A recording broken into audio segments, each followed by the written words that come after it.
How can you tell someone's a vegan? Don't worry, they'll tell you. This is an old joke that you've probably told it at some point if you're not a vegan, and you've probably told it to a vegan.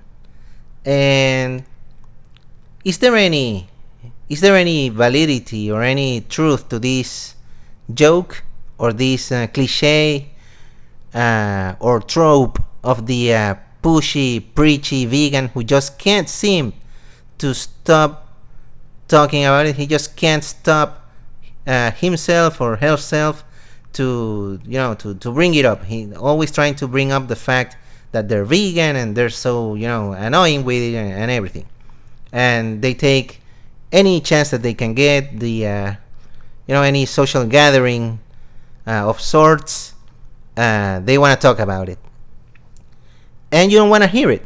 If you're a non-vegan or an anti-vegan, you don't want to hear it. You're like, oh no, here comes the vegan again. No.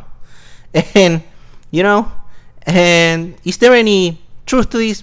Well, yeah, there's this phenomenon that I like to call the vegan itch. And I don't know if someone else has already coined the term, the vegan itch, but I'm calling it today, so I hope it catches on. I don't know, but it's this phenomenon, and it's the following: when you go vegan, this is something that happens especially when you first go vegan, right? You hear about all the horrible stuff that is done to animals, right? You see the footage, you understand the horrors and the consequences of all the animal farming and all those industries, and you're like so shocked and appalled and disgusted, and it's like this, I don't know, it's this horrible feeling that you get. And of course you go vegan at that point, and you're like so passionate about it, especially at first, with all this new information now in your head and these images seared into your mind forever. And it's not only like the images of the animals being subjected to the most horrifying of abuses, but the sounds they make, everything is so shocking that obviously it changes you, and it compels you to change yourself and your habits, and to think about all the choices you've made in your life till that point, and all the choices that you're going to make from that moment on. And so obviously, upon seeing this, you want to tell everyone else about it. You want to warn everyone else, especially in your close circles, like your friends, your family, your loved ones, and they are the first ones who don't want to hear about it, and they're the toughest ones to actually get to listen to you. But here's the thing, to the non-vegans that might be listening to this, I say, if a vegan is like, hey, I'm vegan, we're not trying. I know sometimes it seems that we're just saying it to seem, like we're acting superior, or that we think we're better than everyone else. That's not the case. Sometimes if we're at a social gathering, a party or whatever, and we say, I'm vegan, for example, I might say, hey, I'm vegan. If we're going to eat, if they're going to serve food or something, I want to let the host know that, hey, I'm vegan. That means I won't be eating any animal flesh or their secretions or anything, or any other animal derived product, so they know to not serve me any of that, and possibly if it's within their possibilities or whatever, to serve me something according to my philosophy and my way of life, my moral choices. This is not to make us seem like, oh yeah, I'm superior because I'm vegan. No, that's not the intention. The intention is to simplify, because what would you rather have? Someone telling you, hey, I don't eat cow, chicken, turkey, pig, duck, frog, I don't know, bison, ostrich, and name a bunch of animals. That's gonna take hours. And I don't eat eggs, milk, butter, I don't know, buttermilk, honey. It takes up too much time. So it's better just to say I'm vegan. It just means, hey, serve me some rice and beans, or some French fries, or whatever. Uh, do not serve. Do not give me a hamburger, or ribs, or whatever. That's just basically what it means. It's just a way to simplify this. But yeah, it is true that we're trying to constantly speak about animal rights and veganism, because here's the thing. No one else can do it. It's only you, the vegan, who can. Cows, pigs, chickens, ducks, rabbits, they can't talk. They can speak on their own behalf. You have to do it for them. So that's what we're trying to do. We're trying to raise awareness of the horrors of the animal massacre that is taking place every second of every day.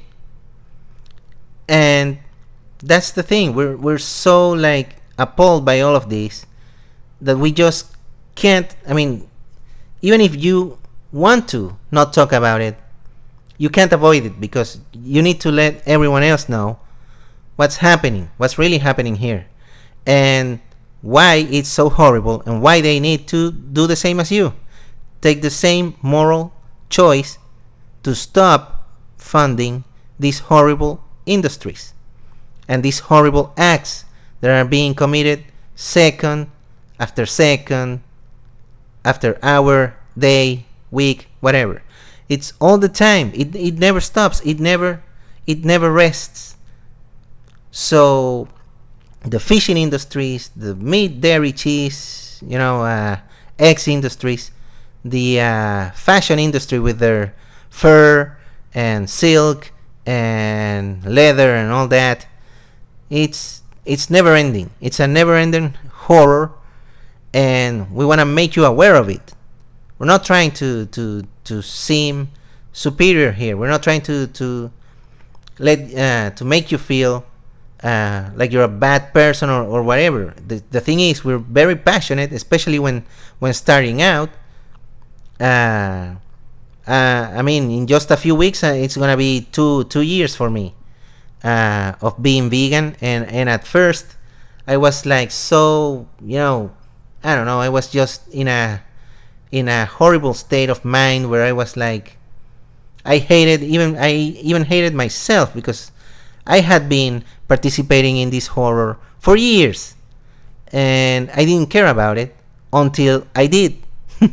And it was really an eye-opening experience, and a humbling experience as well, because it does humble you. It does make you feel wow, what was I doing, And you have this change of heart and this change of mind, and you want to alert everyone else about it, so they make an informed decision, hopefully the same one that you made. So I get it that sometimes vegans can seem annoying and preachy and all of this pushy, whatever, like we're trying to force you into something. But actually, you have to think about it. Veganism is not about me or you or him or her or them. It's about the animals.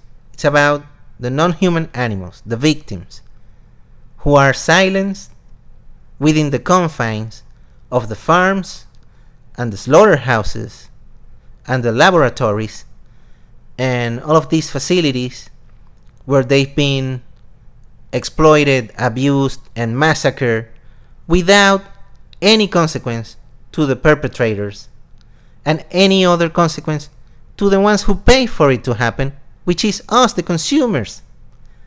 That's the problem. It comes from us, from ourselves, the consumer. So obviously everyone is to blame here, and not just like the meat producers and the the farmers and stuff. It's not their fault. They're just providing the service that you requested. So if you stop requesting this, if you stop requesting for animals to be massacred, they won't be massacred anymore because there's no more market for it. So that's why we're trying to get you to stop. Not because we don't want you to enjoy a meal. It's because your enjoyment of a meal comes as a consequence of the horrors of these acts that are being committed, and that you're not seeing it firsthand, but it's happening. You're just not seeing it. You just go to the supermarket, get a super gigantic mutant turkey or whatever, turkey corpse, and and you bake it or whatever, you cook it at home, whatever. It's horrible, and you're not seeing what the turkey went through. And you have to understand that every animal is an individual with their own thoughts and feelings, and they want to live just as much as you do. So you can't we take everything from them. We take their freedom, we take their lives, we take their everything, just for a meal, or a pair of shoes, or a sofa, whatever. It doesn't make any sense. It really doesn't. And I'm not going to go too deep into all of that today. Today's video is just to make you understand, if you're a non-vegan or an anti-vegan at that, to make you understand why we can't seem to stop bringing it up, because it's for them, the victims, who can't do it by themselves. I mean, they sure are trying to give us the message that they're suffering and stuff, but we refuse to listen. And it's so easy to refuse it because you don't have to listen to it, in the comfort of your home, where you can just order some pizza online, and you get it in like 20 minutes, and that's it. And it was just a meal to you, but it was the whole life of someone else taken away. So I don't know. I mean, yeah, sure, we want to talk about it all the time, especially when we first become vegan. Everybody's so passionate, and of course you always want to bring it up. I always want to bring it up. I always want to talk about veganism to everyone. I'm not always able to do it, but I want to. And that's why I created like an Instagram account at Turning Veganese Official, by the way. You can follow me there.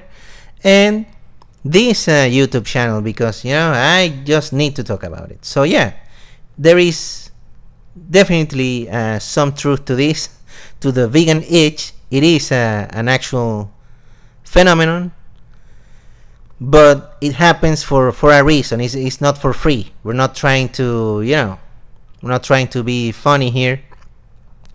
We're not trying to be annoying or whatever. We're trying to do better, and to raise awareness to the most horrible thing that is happening in this planet every second of every day. So well, that's it for today. Yeah, that's it for this video. And well, as always, stop hurting animals and start turning veganese. Till next one.